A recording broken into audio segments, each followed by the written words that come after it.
কুড়িগ্রামের ফুলবাড়ী উপজেলার সদর ইউনিয়নের পশ্চিম পানিমাছ কুটি গ্রামে একটি কবর খননের সময় দুপাশের গায়ের মাটিতে আরবি হরফের মতো ছাপ বের হয়ে আসে। এ খবর ছড়িয়ে পড়ার সাথে সাথে ওই ছাপ দেখতে উৎসুক জনতার ঢল নামে। ভিড় সামলাতে শেষ পর্যন্ত কবরের পাশে মোতায়েন করা হয় পুলিশ। বৃহস্পতিবার সকালে এই ঘটনা ঘটে। আমি কিন্তু সবসময় কবর ঘুরে বেড়াই, যেখানে খবর হোক আমি যাই।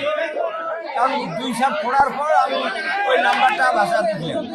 দেখিয়ে একজনরা বললাম যে দেখো তো নাম্বারটা কি, দেখে তা আরবি লেখা, আমার তো করতে পারি না। পরে ওই আবার খুঁজতেছি, দুই পাখে নাম্বার আবার ভাসি ভাসি উঠবে। এখন যতই খুঁড়ি অতই নাম্বার ভাসে, যতই খুঁড়ি অতই নাম্বার ভাসতেছে।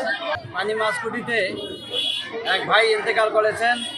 ওনার কবর ঘুরতে গিয়া দেখা গেল যে কবরের পশ্চিম সাইডে ইয়াসিন শব্দটি, ইয়াসিন দুইটি অক্ষর ভাসি উঠতেছিল।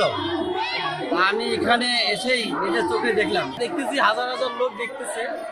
তো আমি যে হরফগুলো দেখলাম ইয়াসিন, এটা স্পষ্ট বোঝা যাচ্ছে এবং পরবর্তীতে আরো অনেক হরফ দেখা যাচ্ছে।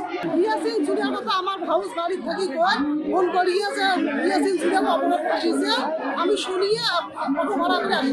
পশ্চিম পানিমাছ কুটি গ্রামের মৃত জব্বার আলীর পুত্র ইসমাইল হোসেন গতকাল বুধবার রাতে হৃদরোগে আক্রান্ত হয়ে ঢাকা মেডিকেল কলেজ হাসপাতালে ইন্তেকাল করেন। তার মরদেহ দাফন করার জন্য ওই কবর খনন করা হচ্ছিল। কবরের আকার যত বড় হতে থাকে আরবি হরফগুলো মুছে যাচ্ছিল না, বরং আরো স্পষ্ট হয়ে ওঠে। পরে দুপুর 2:15টার দিকে ইসমাইল হোসেনের মরদেহ ওই কবরে দাফন করা হয়। কবরের গায়ের এক পাশে আরবি হরফে বিসমিল্লাহ, ইয়াসিন ও অপর পাশে মিম হা মিম হরফের ছাপ রয়েছে বলে জানান এলাকাবাসী।